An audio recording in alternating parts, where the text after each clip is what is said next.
గుంటూరు జిల్లా పెదకాకాని శివాలయంలో అమ్మవారి ఆభరణాల మాయంపై విచారణ జరపాలని వైఎస్ఆర్సీపీ నేతలు హిందూ సంఘాలు డిమాండ్ చేస్తున్నాయి.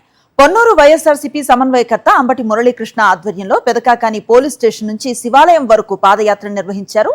శివాలయంలో దొంగతనం జరిగి 4 రోజులైనా ప్రభుత్వం పట్టించుకోకపోవడంపై నిరసనలు తెలిపారు.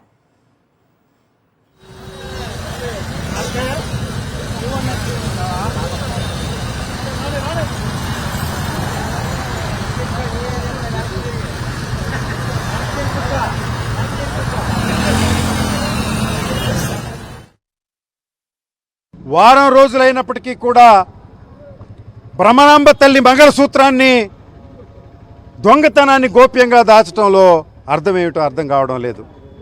దీనిలో దొంగలెవరు?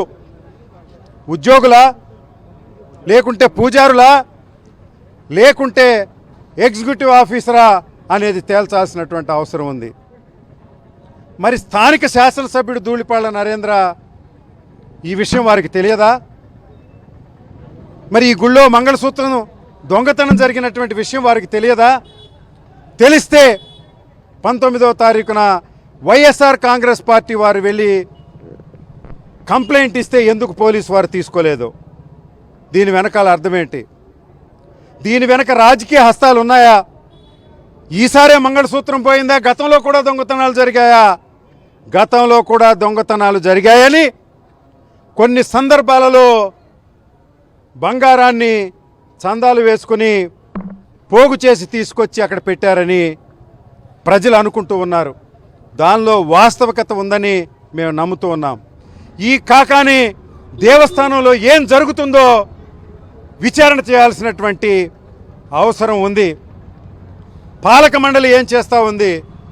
పాలక మండలిలో కొంతమంది వ్యక్తులు దొంగసారా వ్యాపారం చేస్తున్నారని ప్రజలందరికీ తెలుసు.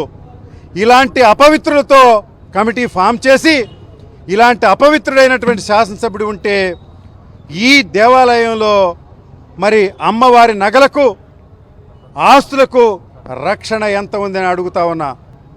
ప్రజల మనోభావాలకు అనుగుణంగా నేను అవసరమైతే ఆమరణ నిరాకరణ చేయడానికి సిద్ధంగా ఉన్నాం.